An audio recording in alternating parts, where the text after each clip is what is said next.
हरि ओम। अब द्वितीय अध्याय प्रारंभ होने जा रहा है। प्रथम अध्याय में हम सब ने देखा था कि अर्जुन मोह ग्रसित हो करके रथ के पिछले हिस्से में जाकर के बैठ गए हैं, गांडीव नीचे रख दिए हैं। अब इस पूरी घटना को देखने वाले हैं संजय। संजय बता रहे हैं अपने महाराज धृतराष्ट्र को। देखिए, गीता दो जगह पर चल रही है। एक तो भगवान के द्वारा युद्ध क्षेत्र में अर्जुन को सुनाई जा रही है, और दूसरी तरफ गीता धृतराष्ट्र को संजय के द्वारा हस्तिनापुर में सुनाई जा रही है। तो गीता दो जगह पर चल रही है, और संजय देख करके बताते हैं। यहीं से दूसरा अध्याय प्रारंभ होता है। दूसरे अध्याय में कहते हैं, तम तथा कृपयाविष्टम अश्रुपूर्णाकुलेक्षणं विषीदन्तम् इदं वाक्य उवाच मधुसूदनः।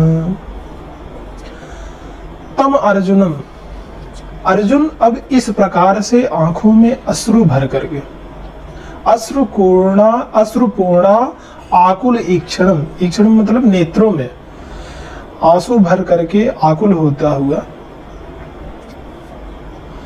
विषीदंतम विषादग्रस्त होते हुए, मधुसूदन इदम वाक्यम उवाच, मधुसूदन भगवान कृष्ण से यह वचन बोले। यह घटना संजय बता रहे हैं, इसलिए कह रहे हैं कि हे महाराज, अर्जुन जो है अब गांडीव नीचे रख करके रथ में पीछे बैठ करके आंखों में अश्रु भर गए हैं उसके, और विषादग्रस्त होते हुए भगवान मधुसूदन से यह कह रहा है। अच्छा, भगवान का नाम है मधुसूदन। मधुसूदन मतलब मधु नामक राक्षस को भगवान ने मारा था, इसलिए इनका नाम है मधुसूदन। तो अब मधुसूदन भगवान से अर्जुन जब ये सब बात बोल चुके हैं, अब भगवान बोलने वाले हैं। क्या बोलेंगे? तो भगवान अब बोलना प्रारंभ कर रहे हैं द्वितीय अध्याय से। क्या कहते हैं भगवान? श्री भगवान वाच, कुतस्त्वाकस्मलमिदं विषमे समुपस्थितम् अनार्यजुष्टमस्वर्ग्यम् अकीर्ति कर्म अर्जुन। हे अर्जुन, भगवान ने सीधा मुद्दे की बात करना प्रारंभ किया। हे अर्जुन, कुतस्त्वाकस्मलमिदं विषमे समुपस्थितम्। हे अर्जुन, तुम्हारे मुख में यह कस्मलता, मलिनता कहां से आ गई? विषमे समुपस्थितम्, क्योंकि यह जो समय है यहाँ, यह समय विषम है। हम युद्ध क्षेत्र में खड़े हैं और दोनों सेनाओं के मध्य में, तुमने ही कहा था सेनयोर भयोर मध्य रथम स्थापयमेच्युत। तो दोनों सेनाओं के मध्य में खड़े हैं, युद्ध प्रारंभ होने जा रहा है। अब तुम कह रहे हो हमारे हाथ से गांडीव सरक रहा है, त्वचा जल रही है, हम युद्ध नहीं करना चाहते हैं। तो इस विषम समय में जब युद्ध प्रारंभ हो रहा है, उस समय में यह कस्मलता, मलिनता तुम्हारे अंदर कहां से आ गई? कुतस्त्वा, कहां से तुम इतने अधीर हो गए, मोहग्रसित हो गए? अच्छा, और यह जो तुम्हारे अंदर मलिनता आई है, कस्मलता आई है, इससे ये मत समझो कि मुझे बहुत बड़ी कीर्ति मिलेगी, मुझे लोग बड़ी प्रशंसा करेंगे। ऐसा नहीं होने वाला है। यह तो अनार्यजुष्टम अस्वर्ग्यम, यह अनार्यजुष्ट काम है। अनार्यजुष्ट मतलब जो आर्य श्रेष्ठ जनों के द्वारा नहीं किया गया है। तो श्रेष्ठ लोगों के द्वारा यह आचरण नहीं किया गया है, इसलिए यह अनार्यजुष्ट है। और स्वर्ग की भी अभिलाषा तुम मत रखो। अस्वर्ग्यम, यह तुम्हें स्वर्ग देने वाला नहीं है, और इससे तुम्हारी कीर्ति भी नहीं होगी। यह अकीर्ति को करने वाला है, अकीर्ति को बढ़ाने वाला है, करने वाला यह कर्म है। इसलिए हे अर्जुन, यह विषम समय है, इसमें इस प्रकार से तुम्हारा विषादग्रस्त होना शोभा नहीं देता है।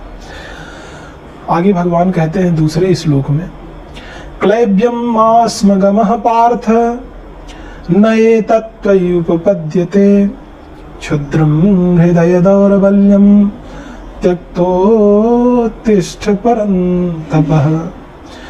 भगवान अब तक बड़े आराम से अर्जुन को समझा रहे थे। एक ही श्लोक में सीधा पॉइंट से भगवान बात करना शुरू किए, पर अब कठोर शब्द का प्रयोग कर रहे हैं। भगवान कहते हैं क्लैब्यम मा अस्मगमः, हे अर्जुन क्लैब्यता को मत प्राप्त हो। क्लैब्यता मतलब नपुंसकता। अब सोचो, युद्ध क्षेत्र में भगवान अर्जुन को कह रहे हैं तुम नपुंसक बन रहे हो। यह एक प्रकार से देखा जाए तो व्यक्ति को तुरंत उत्तेजित कर देने वाला शब्द है कि नपुंसक मत बनो। अब भगवान कह रहे हैं क्लैब्यम मा अस्मगमः, क्योंकि न ये तत्व उपपद्यते, ये तुम्हारे ऊपर ठीक नहीं है, ये शोभा नहीं दे रहा है, ये तुम्हारे लिए ठीक नहीं है, ये पार्थ। अच्छा संबोधन दिया पार्थ। पार्थ क्यों? क्योंकि पृथा के पुत्र हो। अब पृथा कुंती छत्राणी, तो अपनी माँ को याद करो।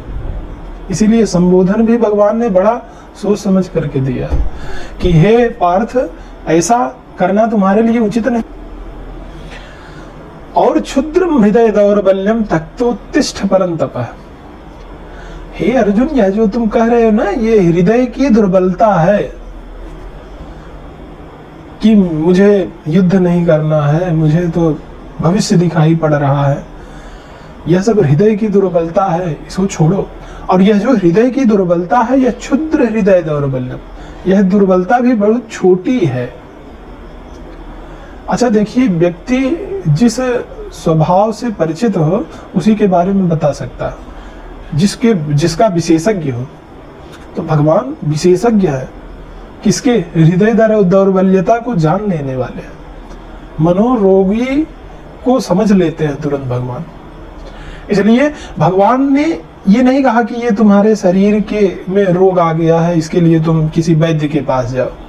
भगवान ने कहा त्वचा जलना ये शरीर का रोग ही नहीं है, यह तो मन का रोग है।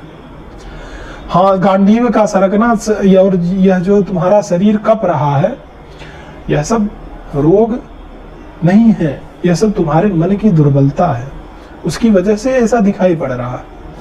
और यह जो दुर्बलता है, यह क्षुद्र हृदय दौर्बल्यम है, यह बड़ी छोटी दुर्बलता है। इसलिए हे अर्जुन, ये जो तुम बैठे हो रथ में, अब उठ जाओ। त्यक्तोत्तिष्ठ परन्तपः, हे परंतप अब उठ जाओ, इसको त्याग करके, इस हृदय की दुर्बलता को छोड़ करके अब खड़े हो जाओ। अच्छा बताइए, अर्जुन बैठे थे इसलिए भगवान ने कहा त्यक्तोत्तिष्ठ, हाँ उत्तिष्ठ। अच्छा परंतप क्यों नाम है अर्जुन का? परंतप मतलब दूसरे को ताप जो पहुंचा दे, उसका नाम परंतप। मानो भगवान संकेत करना चाहते हैं कि तुम तो दूसरे को भयभीत कर देने वाले हो, और तुम इस प्रकार से स्वयं ही खिन्न बैठे हो, भय से डरे बैठे हो। हाँ, तुम्हारे मन में शोक हो रहा है, शोक संवेग चेत मानस, तो इसलिए खड़े हो जाओ। इसके बाद अर्जुन लेकिन फिर बोलते हैं बीच में, क्या कहते हैं? कथम भीष्ममहं संख्ये द्रोणं च मधुसूदन ईशुभिः प्रतियोत्स्यामि पूजार्हा वरिसूदन। कहते हैं हे माधव, आप कह तो रहे खड़े हो जाइए, पर कथम भीष्मम अहम द्रोणम च ईशुभिः प्रतियोत्स्यामि, मैं कैसे भीष्म से और द्रोण से, हे मधुसूदन, इस संख्ये युद्ध क्षेत्र में ईशुभिः बाणों से प्रतियोत्स्यामि लड़ूंगा, मारूंगा। मैं भीष्म और द्रोण से इस युद्ध में कैसे लड़ सकता हूं?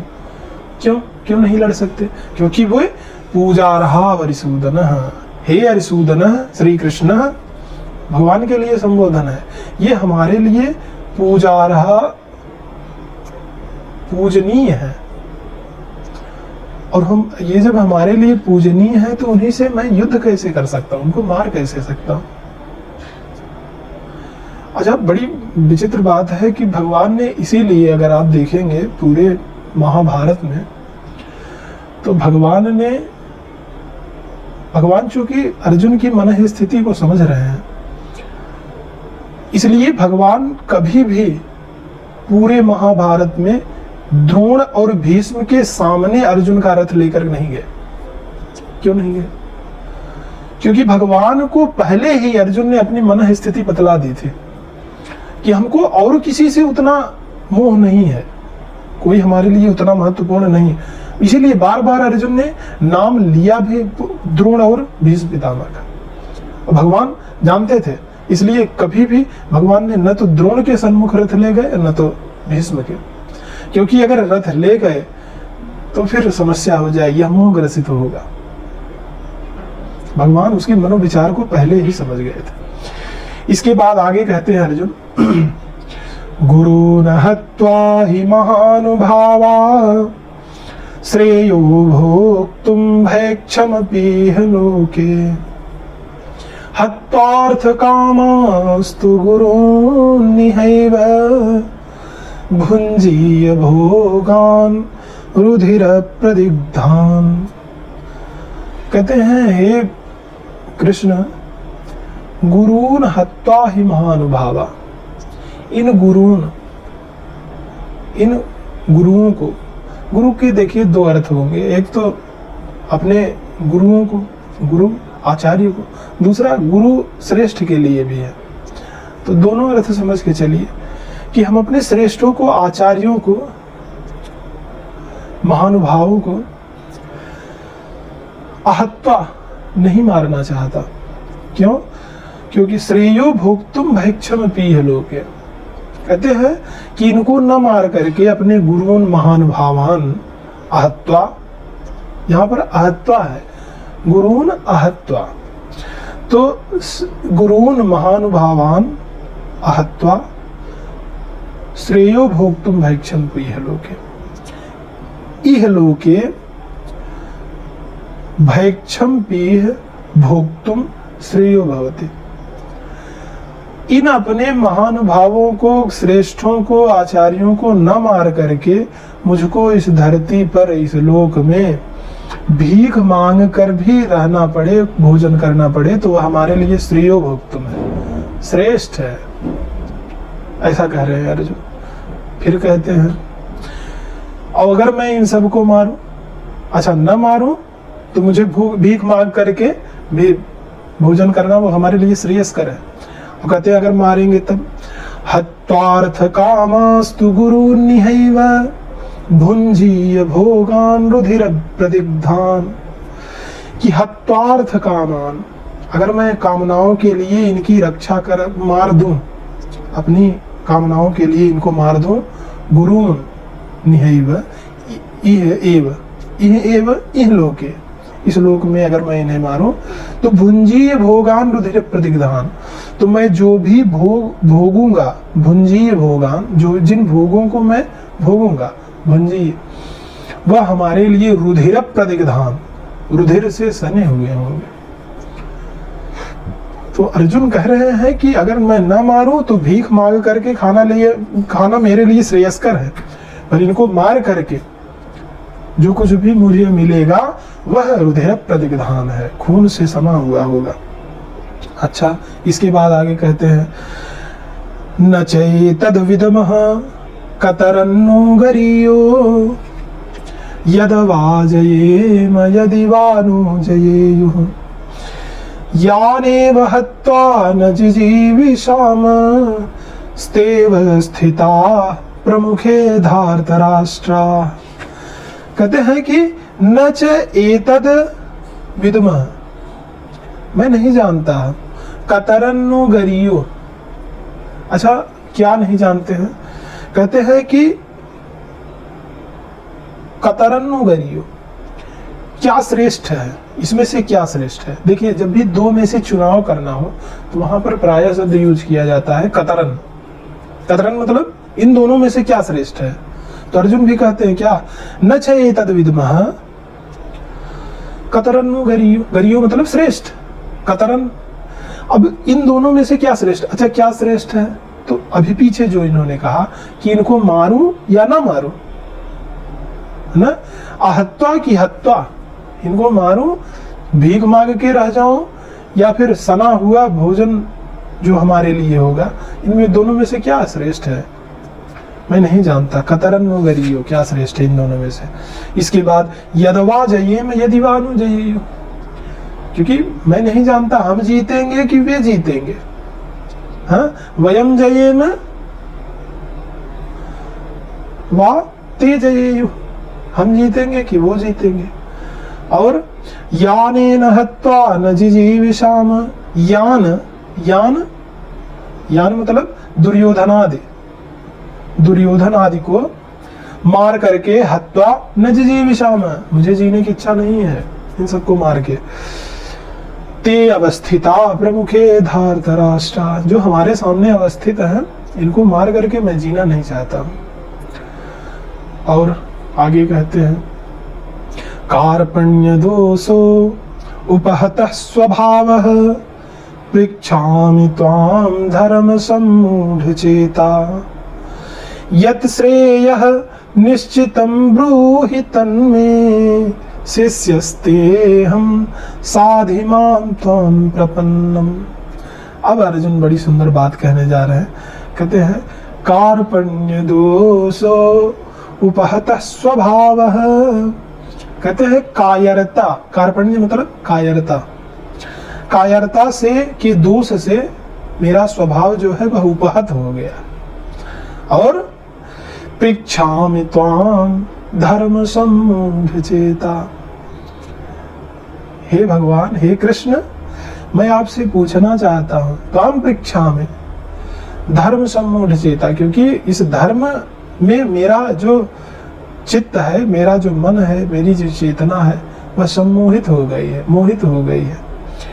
और यत श्रेयः निश्चितम ब्रूहि तन्मे, इसलिए जो हमारे लिए श्रेयस्कर है, यत श्रेयः स्यात्, स्यात् मतलब होवे, जो हमारे लिए श्रेयस्कर होवे, तम निश्चितम ब्रूहि में, वह निश्चित रूप से आप मुझे बताइए। अर्जुन कह रहे हैं कि महाराज मैं समझ नहीं पा रहा हूं कि इसमें से क्या धर्म अधर्म है, क्योंकि कायरता से मेरा चित्त ग्रसित हो गया है। और इसलिए मैं आपसे पूछना चाहता हूं, जो मेरे लिए श्रेयस्कर हो वह आप निश्चित रूप से हमें बताइए। और अंत में तो अर्जुन ने क्या गजब की बात कह दी है, कहें शिष्यस्ते हम साधि मां त्वां प्रपन्ना, कहते हैं मैं आपका शिष्य हूं, आप मुझे साधिए, शिक्षित करिए, हम आपकी शरण में हैं। यह लाइन बहुत महत्वपूर्ण है, शिष्यस्ते हम साधि मां त्वां प्रपन्ना। मुझे लगता है कि इस गीता का यहाँ से गायन तो भगवान करेंगे ही, क्योंकि अभी तक भगवान ने 2 श्लोक ही बोले हैं पीछे, इसके पहले भी अर्जुन बोले, फिर अर्जुन बोले, और यहाँ पर फिर अर्जुन ने क्या कहा, शिष्यस्ते हम साधि मां त्वां प्रपन्ना, मैं आपका शिष्य हूँ। यह जो लाइन है, मुझे लगता है यहाँ से गीता जो है, इस गीता जो आगे बनी है उसका सूत्र, उसका जो उसका जो हेतु है, कारण है, वह यही इसी की वजह से है कि शिष्यस्ते हम साधि मां त्वां प्रपन्ना। अर्जुन कह रहे हैं मैं आपका शिष्य हूं, आप अब मुझे शिक्षित करिए, मैं आपकी शरण में हूं। अच्छा, तो अब तक अर्जुन थे क्या भगवान के? देखिए, भगवान के साथ अर्जुन के बहुत सारे रिश्ते हैं, सखा भी हैं, भगवान को इन्होंने सारथी भी बना रखा है, और भगवान के जीजा भी लगते हैं, है? तो बहुत सारे रिश्ते हैं। पर यहाँ पर एक नया रिश्ता निकाला है अर्जुन ने कि हम आपके शिष्य हैं। शिष्य का मतलब क्या है? अर्जुन अब कहना चाहते हैं कि अब हमको आप बस शिक्षित करिए, क्योंकि देखिए संबंध अब यहाँ पर उपदेश का, क्योंकि उपदेश चाहिए अर्जुन को। अर्जुन सम्मूढ़ चेता हो गया है, अर्जुन का संविघ्न मानसा हो गया है, जो चित्त है वह भ्रमित हो गया है। इसलिए अर्जुन ने कहा कि हम आपके शिष्य हैं। इसीलिए देखिए भगवान अब उपदेश करेंगे और अच्छे से उपदेश करेंगे। इसके पहले तो जो सारथी और रथी का संबंध था उसमें अर्जुन स्वयं आदेश दे रहे थे भगवान को, किसी नहीं और भयोर मध्य रथम स्थापय, हे कृष्ण, हे अच्युत, दोनों सेनाओं के मध्य में मेरा रथ ले चलो। अब यह संबंध नहीं चलेगा, क्योंकि अब अर्जुन कह रहे हैं हम आपके शिष्य हैं, तो शिष्य अब गुरु को थोड़ी ना आदेश देगा, क्योंकि तब फिर परंपरा बदल जाएगी, तब फिर स्वभाव बदल जाएगा, आचरण बदल जाएगा, क्योंकि आज्ञा गुरु नाम विचार नहीं है, गुरु की आज्ञा तब उसका पालन करना ही है। इसलिए शिष्य अब बन गए हैं, और शिष्य का अर्थ ही होता है सात अनुशिष्य धातु से शिष्य शब्द बनता है, मतलब जिसको अनुशासित किया जाए, जिसको सुधारा जाए, वही तो शिष्य है। तो शिष्य कौन है? जिसको सही आचरण, सही उसकी जो मानसिक जो पीड़ा है, हाँ, उससे निकाल करके प्रकाश की तरफ ले जाया जाए, अंधकार से प्रकाश की तरफ। तो अर्जुन अब शिष्यस्ते हम हो गए हैं, भगवान के शिष्य हो गए हैं। भगवान ने अब अर्जुन को उपदेश करेंगे। अच्छा, शिष्य के साथ यही बातें होती हैं कि शिष्य गुरु के आदेश का कभी उल्लंघन नहीं करता है। और इसका उदाहरण देखिए, जो रघुवंशम है, रघुवंशम में जब इनको पुत्र नहीं हो रहा था दिलीप को, तो दिलीप गए वशिष्ठ जी के पास कि हमारे पुत्र नहीं है। तो वशिष्ठ जी ने क्या कहा? वशिष्ठ जी ने कहा कि इस गाय की सेवा करिए। अब गुरु है, इसलिए उनकी अब आज्ञा मिल गई, उसका पालन करना है। तो दिलीप ने प्रश्न नहीं किया कि इनकी सेवा कब तक करनी है महाराज, और गाय की सेवा से कैसे पुत्र प्राप्ति होगी। तो आदेश का पालन करना है। इसलिए शिष्य कौन है? जो गुरु की आज्ञा में फिर किंचित मात्र भी कहीं उसको अवज्ञा नहीं देखनी चाहिए, उसका अवज्ञा नहीं करना चाहिए, कहीं भी उसमें दोष नहीं देखे। और साधि माम, मुझको साधिए। क्यों साधिए? क्योंकि कहते हैं हम आपके प्रपन्न हो गए हैं, हम आपके अब शरणागत हैं। और भगवान तो स्वयं शरण्य है, भगवान की ही शरणागति सबको लेनी चाहिए, क्योंकि भगवान के चरण कमल तो ब्रह्मा और शंकर को भी शरण देने वाले हैं। ध्येयम सदा परिभवग्नम अभीष्ट दोगम तीर्थास्पदम शिवभिरिंचिनितम शरण्यम, शिवभिरिंचिनितम शरण्यम। तो ऐसे भगवान के चरण कमलों का आश्रय लेना ही चाहिए, क्योंकि भगवान ही शरण्य है। और अर्जुन कह भी रहे हैं साधि माम त्वाम प्रपन्नम, हम आपके प्रपन्न हैं। अच्छा, और एक चीज और देखिए कि भगवान ने यहाँ पर अर्जुन को ही उपदेश दिया, जबकि आप पीछे प्रसंग देखेंगे महाभारत में, तो महाभारत को में भी एक बार विषाद हुआ, मोह हुआ युधिष्ठिर को। युधिष्ठिर मोहग्रसित हुए, उन्होंने कहा कि हे कृष्ण, जब मैं इस राज सिंहासन पर बैठता हूं तो जितने भी लोग इस युद्ध में मारे गए हैं, सबकी विधवा स्त्रियां जब हमको दिखाई देती हैं स्वप्न में, तो मुझे यह सिंहासन बड़ा रक्त रंजित लगता है। मेरे इस मोह का निवारण कीजिए। भगवान बहुत समझाए, युधिष्ठिर के समझ में ही नहीं आया। क्यों? क्योंकि युधिष्ठिर भगवान को अपना अनुज मानते हैं और भगवान युधिष्ठिर को अपना अग्रज मानते हैं। तो अब छोटा बड़े को उपदेश दे तो बड़ा कैसे समझेगा? भगवान समझ गए कि इनको तो किसी सफेद दाढ़ी वाले की जरूरत है। ले गए भीष्म जी के पास, बाबा आप इनको समझाओ।